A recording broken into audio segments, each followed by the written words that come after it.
ഇന്ന് ഞാൻ നിങ്ങൾക്ക് എള്ളുകൊണ്ട് ഉണ്ടാക്കുന്ന ഒരു മധുരപലഹാരം പരിചയപ്പെടുത്തുന്നു. ആകെ 3 ഇൻഗ്രീഡിയൻസ് ആണ് വേണ്ടത്.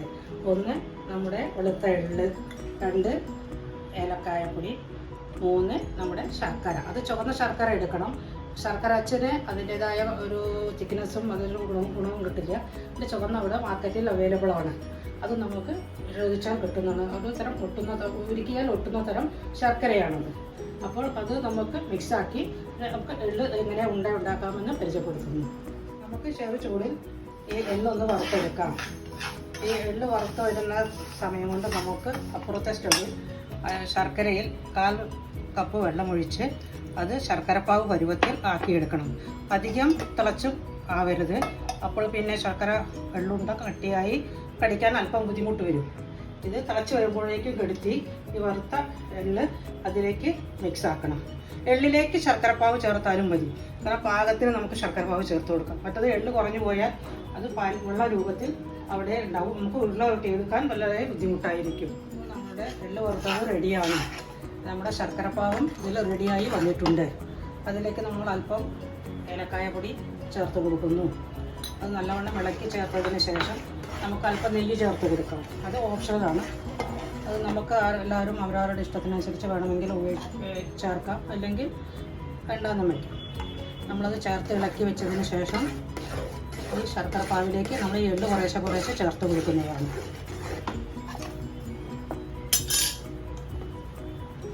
ഈ എള്ള് നമുക്ക് കുറേശ്ശെ ഈ ശർക്കര പാനിയിലേക്ക് നമുക്കിങ്ങനെ ചേർത്ത് ഇളക്കി കുറേശ്ശെയായി ഇളക്കി തിക്ക് പരുവ രൂപത്തിലാക്കി വിടണം ഇതിന്. എന്നിട്ട് നമുക്കതിനെ തണുപ്പിച്ച് അല്പം നേരം തണുക്കാൻ വെച്ച് അതിന് ശേഷം നമുക്ക് അതിനെ ഉണ്ടകളായി ചെറിയ ലഡ്ഡു പരുവത്തിൽ ഉരുട്ടിയെടുക്കാവുന്നതാണ്.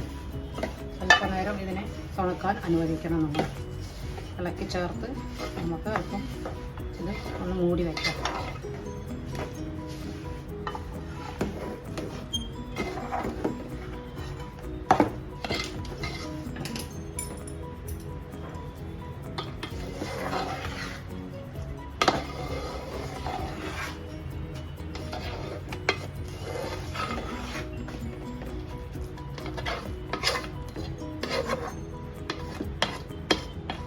ഇതെല്ലാം കൂടെ ചേർന്ന് ഒരു 10-15 മിനിറ്റ് നമുക്കിതിനെ അടച്ച് വെച്ച് തണുക്കാൻ അനുവദിച്ച് ഉരുണ്ടയാക്കി എടുക്കാവുന്നതാണ്. നമ്മളിപ്പോൾ ഇത് റെഡിയാക്കിയ ഈ എള്ള് പരുവം ശരിയായിട്ടുണ്ട്. ഇത് നമ്മുടെ ഒപ്പം പാത്രത്തിലേക്ക് ഒരു പ്ലേറ്റിലിട്ടിട്ട് ഒഴിവാക്കി മാറ്റി വയ്ക്കുന്നു. അതിന് ശേഷം ഒന്നും കൂടി തടുക്കാൻ അനുവദിച്ച് വേണം നമുക്കിതിനെ ഉരുട്ടി ലഡ്ഡു പരുവത്തിലാക്കാൻ.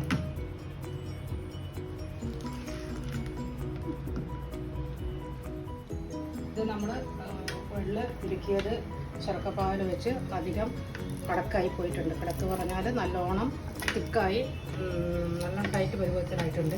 ഇതിനെ നമുക്ക് ലൂസാക്കി എടുക്കാൻ ഒന്നും കൂടി സ്റ്റവ് കത്തിച്ച് വെച്ച് നമ്മളതൊന്ന് ചൂടാക്കി കൊടുക്കാം. അതെല്ലാം ഇളകി പോരുന്നതാണ്. ഇളകി പോയതിന് ശേഷം വീണ്ടും നമുക്ക് ഈ ബാക്കിയുള്ളത് ഉരുട്ടാൻ വേണ്ടി പ്ലേറ്റിലോട്ട് നമുക്ക് മാറ്റാവുന്നതാണ്. ഇതിപ്പോൾ നല്ല വെള്ളുണ്ട പരുവത്തിലേക്ക് മാറിയിട്ടുണ്ട്. ഇതിന് ഞാൻ 1/2 കിലോ എള്ളിന് 1/2 കിലോ ശർക്കര എന്ന രൂപത്തിലാണ് എടുത്തിരിക്കുന്നത്. മധുരം കുറവ് വേണ്ടവർ ശർക്കര അല്പം കുറച്ചും ഇത് ഉപയോഗിക്കാവുന്നതാണ്. സ്റ്റവ് ഓഫാക്കി ഇത് നമ്മൾ പ്ലേറ്റിലോട്ട് മാറ്റുന്നു.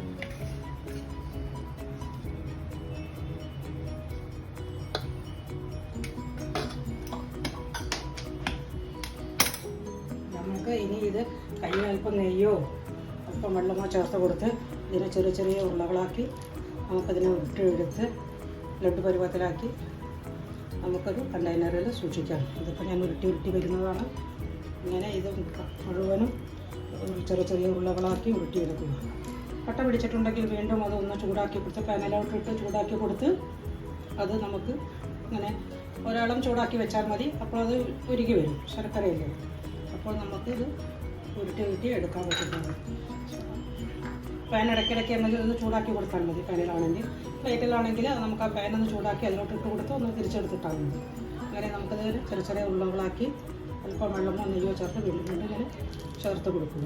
അങ്ങനെ ഇന്നത്തെ എൻ്റെ എള്ളുണ്ട എല്ലാവർക്കും ഇത് നമ്മുടെ ഉള്ളുണ്ട ഉരുട്ടി എല്ലാം കൂടി നമ്മളൊരു പ്ലേറ്റിലോട്ട് മാറ്റിയിട്ടുണ്ട്. ഇതേപോലെ ഞാൻ കറുത്ത എള്ളും ശർക്കരയും ചേർത്ത് ഇതേപോലെ ഉണ്ടാക്കി വെച്ചിട്ടുണ്ട്. ഈ കറുത്ത എള്ളാണ് കൂടുതൽ നമുക്ക് ഹെൽത്ത് പരമായിട്ട് ഉപയോഗമുള്ളത്. ഇതും നമുക്ക് ടേസ്റ്റാണ് കൂടുതലുള്ളത്. അപ്പോൾ നിങ്ങൾക്ക് നിങ്ങളുടെ ഇഷ്ടം പോലെ ഇത് ഉണ്ടാക്കി നിങ്ങളുടെ ജീവിതം എൻജോയ് ചെയ്യാവുന്നതാണ്.